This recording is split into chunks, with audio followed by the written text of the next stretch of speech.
Well, let's just say Elijah Muhammad the Great had some words from Martin Luther King concerning civil rights. The true solution: will civil rights solve the so-called Negroes' problem? By no means will it, or anything else except Allah, solve our problem. Civil rights, according to the English dictionary, means the equal rights of a human being on a level with any other human being. These rights are limited here in America. First and foremost, the so-called Negro needs human rights, which will warrant his recognition as a human being by his slave master's children. This also gives him universal rights, the same equal rights as any other human being. Will the so-called Negro enjoy the equal rights that the American Caucasian citizens enjoy? Or will he continue to wait patiently for civil rights to come within 100 years from now? I am convinced that neither a Caucasoid nor a Negro government will be here 100 years from now to witness what will take place. There is nothing good coming from the Caucasian man for the so-called Negro's future. I have repeatedly warned you that there is no justice for you in the Caucasoid.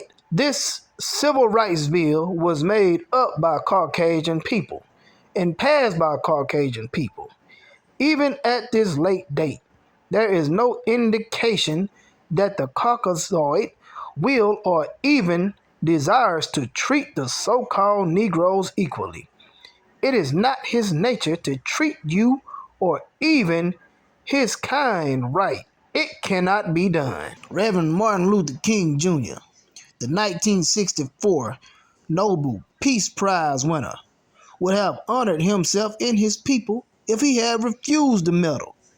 The money could have been accepted since his people need it, even if he did not need it himself. There are poor among his followers who really need financial help. He won neither peace nor justice for his people. And oh yeah, we're reading out a message to the black man. Elijah Muhammad the Great goes on to say, continues, Reverend Martin Luther King Jr. wants brotherhood with Caucasian America for himself and his followers. As reported here, the Nobel Peace Prize was conferred on him in Norway. Reverend King sharply warned in St. Paul's Cathedral that a doctrine of black supremacy was a great danger as one of Caucasian supremacy. He followed up with the words, unless men and nations live together, they will perish together. Then came the statement according to the paper. Too many of our Caucasian brothers are only concerned with their economical problems, their social status, their political powers, and their so-called way of life. Of his own people, he said, we must not seek to rise from a position of disadvantage. What the fuck? To one of advantage, substituting injustice of one type for that of another. I have never heard of any such talk coming from a leader's mouth in all my life. If a man is not going to rise from a position of disadvantage, why is he preaching for the passage of position of disadvantage? Why is he preaching for the passage of the Civil Rights Bill for his people? No wonder he had the privilege of going into a cathedral where no so-called Negro had ever stood in the pulpit. He is ignorant, preaching for the brotherhood of Caucasian people and destruction of his own people. Because brotherhood with the Caucasian people means the destruction of the indigenous so-called black people. According to the Bible, he preaches from it. You should not make friends or have friendship with the wicked if you are the righteous. And if you should not worship the devils, most certainly the Caucasian man is the devil.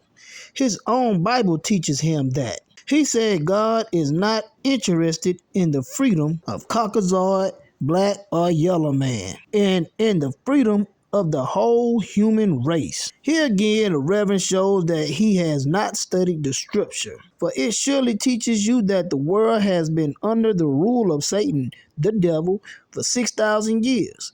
And now separation must come between God's people and the devil so that the righteous can survive. This kind of talk coming from a theological college graduate is almost unbelievable. How many American so-called Negroes would like to follow a man who speaks like one who cares nothing about them?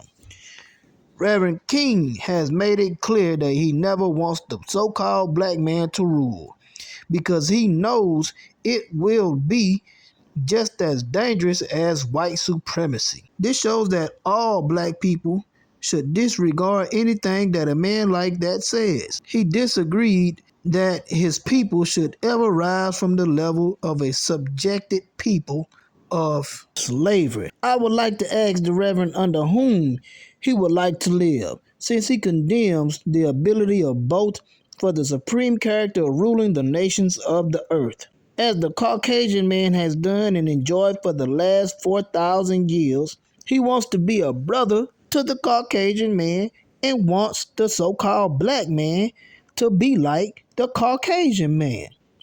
This is continued enslavement. I am just wondering how many followers he has after his last statement.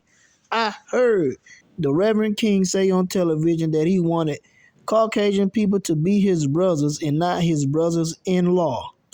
He loves our enemies.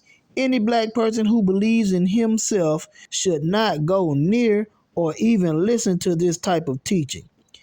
It is really awful to hear a man say such things when he has been beaten and thrown into jail seeking the rights to exercise the rights of a member of his own black nation. So in view of such statements, Reverend King is no good among black people. Damn, Elijah was hard on Dr. King, y'all. What are you going to do? Are you going to follow such teachings, or will you turn around and join your own kind? I cannot see, nor can I understand why the so-called American Negro is so blind, deaf, and dumb. We have the right to live and do for ourselves and our children.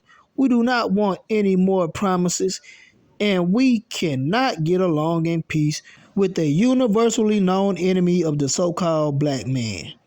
Since Allah has revealed the very nature of the Caucasian race, that they are devils, there is no way of changing them to be anything other than that which they are. This is according to Elijah Muhammad, written in his book, Message to the Black Man, his thoughts on Dr. Martin Luther King Jr. He did not care nothing for the way Dr. King saw things. He was totally against the way Dr. King saw things. Clearly, that's what we just read.